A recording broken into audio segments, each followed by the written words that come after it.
Hi friends, నేను ఇవాళ గుత్తి వంకాయ కర్రీ చేస్తున్నాను అనమాట. వాటికి ఏమేమి కావాలో చూడండి. శుభ్రంగా కడిగి పెట్టుకున్న గుత్తి వంకాయలు, అలాగే వాటికి కావాల్సిన మసాలా దినుసులు చూడండి. కారం, చిన్నుల్లిపాయలు, కొద్దిగా తెల్ల నువ్వులు, సాల్టు, జీలకర్ర, పుట్నాల పప్పు, ఎండు కొబ్బరి, ఇవి మొత్తం కలిపి ఇప్పుడు మిక్సీ పట్టుకుంటాను. ఓకే ఫ్రెండ్స్, వంకాయలన్నిటికీ ఇలా మసాలా అయితే పెట్టేసుకున్నాను అనమాట. మొత్తం అన్నిటికి పెట్టుకున్నాను ఇలా నీట్గా. ఇదిగోండి, ఈ మసాలా కూడా మిగిలింది. ఇప్పుడు పెనం పెట్టేసి ఆయిల్ తీసుకుంటున్నాను.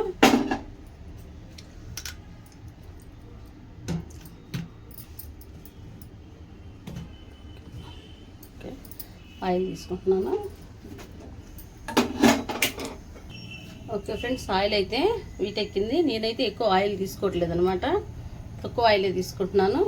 ఎందుకంటే మళ్ళీ మిగిలిందనుకో వేస్ట్ అయిపోయిద్ది. అందుకని ఈ కూరకి ఎంత ఆయిల్ అయితే కావాలో అంత ఆయిలే తీసుకున్నాను అనమాట. ఫ్రెండ్స్, చక్కగా నూనెలో అయితే వేయించేసుకుంటున్నాను. ఇదిగోండి ఫ్రెండ్స్, ఇలా అయితే మగ్గిపోయి నేను వేరే ప్లేట్లోకి తీసేసుకుంటున్నాను అనమాట. చక్కగా మగ్గిపోయాయి అనమాట. ఇదిగోండి, ఇలా తినడానికి కూడా చూస్తుంటే నూరు అవుతుంది. చాలా చాలా బాగున్నాయి అనమాట. రెండు ఇంకా పువ్వు పెట్టుకుందాం.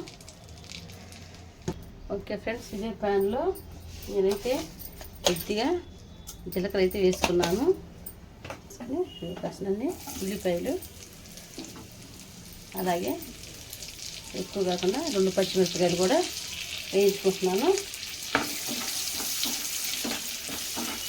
అది కూడా కాస్త మసాలా పడిందనమాట. ఇంకా మసాలా వేస్ట్, నూనె తీసామనుకో మసాలా వేస్ట్ అయిపోయింది. అలాగే నూనె కూడా వేరే కూరలోకి ఉపయోగపడదు. అందుకని చెప్పేసి ఈ మసాలాలోనే వేయించి తీసుకుంటున్నాను. ఇదిగోండి, కొద్దిగా కరివేపాకు, అలాగే ముందుగా మిక్సీ పెట్టుకున్న మిగిలిన మసాలా కూడా వేయించి చేసుకుంటున్నాను అనమాట. ఇదిగోండి ఫ్రెండ్స్, ముందుగా వంకాయలు కూడా వేయించుకున్నాను కదా, అవి కూడా వేసేసుకుంటున్నాను. చాలా చాలా టేస్ట్గా ఉండే గుత్తి వంకాయ కూర అయితే రెడీ అయిపోయింది ఫ్రెండ్స్. నా వీడియో నచ్చితే ప్రతి ఒక్కరు కూడా లైక్ చేయండి, షేర్ చేయండి, అలాగే సబ్స్క్రైబ్ చేసుకోండి.